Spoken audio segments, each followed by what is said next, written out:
ప్రభునందు ప్రియులకు క్రీస్తు యేసు వారి ఘనమైన నామములు శుభములు తెలియచేస్తున్నాం. ఈ దినము హెబ్రోన్ క్యాలెండర్ వాగ్దానము. జీవ మార్గమును నీవు నాకు తెలియజేసేదు, నీ సన్నిధిని సంపూర్ణ సంతోషం కలదు, నీ కుడి చేతిలో నిత్యము సుఖములు కలవు. కీర్తనల గ్రంథము 16వ అధ్యాయము 11వ చరణంలో కీర్తనకారుడు దైవజనుడు దావీదు మాటలు తెలియజేస్తూ ఉన్నాడు. ప్రేమైనటువంటి దైవజనమా, జీవ మార్గమును నీవు నాకు తెలియజేసదు అని కీర్తనకారుడు వ్రాస్తున్నాడు.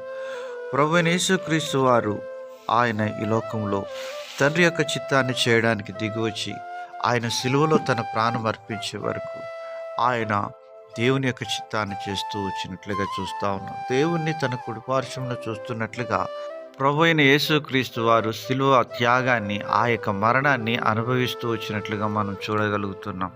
ప్రియమైనటువంటి దేవుని ప్రజలారా, రక్షకుడైన యేసుక్రీస్తు ప్రభువాన్ని అంగీకరించిన మనము కూడా మన యొక్క ఆధ్యాత్మికమైనటువంటి జీవితంలో దేవుడు మనకు ఆ జీవ మార్గాన్ని తెలియజేస్తూ వచ్చినాడు.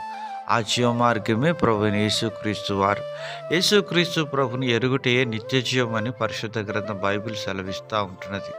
ఆయన సన్నిధిలో సంపూర్ణమైనటువంటి సంతోషము కనుక ఆ సంతోషాన్ని గుర్తించినటువంటి వారు నిజంగా ఎంతో ధన్యులుగా ఉంటున్నారు. రూతు తన జీవితంలో, తన వైధవ్యంలో ఆ సంతోషాన్ని గుర్తించగలుగుతూ వచ్చింది. జీవ మార్గమును, ఆయన సన్నిధిలో సంపూర్ణ సంతోషాన్ని గుర్తించగలుగుతూ వచ్చింది. అందుకనే నయోమి ఎంత వారించినప్పటికీ తన జీవితంలో ఆ యొక్క జీవమార్గాన్ని నడవడానికి తాను తీర్మానం చేసుకుంటూ వచ్చింది. ఆయన కుడి చేతిలో ఎంతో సంతోషము, సమాధానం గుర్తించగలుగుతూ వచ్చింది. ఇది కేవలం ఆత్మ సంబంధమైనటువంటి ప్రియులకే అర్థమవుతుంది అని దేవుని వాక్యం సెలవిస్తుంది. మనకున్న కష్టాలు, బాధలు, శ్రమలు, దుఃఖములు కృంగదీస్తూ ఉన్నప్పటికీ ఎవ్రీ గ్రంథకర్త అంటున్నాడు 12వ అధ్యాయం 1-2 చరణాల్లో, ఇంత గొప్ప సాక్షి సమూహం మేఘం వలె మనలను ఆవరించి ఉన్నందున మనము కూడా ప్రతి భారమును సులువుగా చిక్కులబెట్టు పాపమును విడిచిపెట్టి విశ్వాసమునకు కర్తయు దానిని కొనసాగించేవాడినైన యేసు వైపు చూచుచు మన ఎదుట ఉంచబడిన పందెములో ఓపికతో పరిగెత్తుదాము. ప్రియమైనటువంటి దేవుని ప్రజలారా, ఆధ్యాత్మికమైనటువంటి జీవితంలో అలసిపోయావా, విసుగు చెందావా? అయితే ఆయన కుడిపార్శ్వన ఒకరోజు దేవుడు నిన్ను కూర్చుండబెట్టబోతున్నాడని సత్యాన్ని మనం మర్చిపోవద్దు.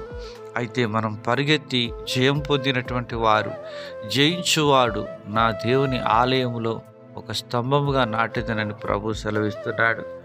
ప్రియమైనటువంటి దేవుని ప్రజలారా, జయ సంబంధమైనటువంటి జీవితాన్ని మనం కలిగి ప్రభువుకు ఇష్టకరమైనటువంటి జీవితాన్ని జీవించడానికి పరిశుద్ధాత్మ దేవుడు మనల్ని కడవరకు నడిపించునుగాక.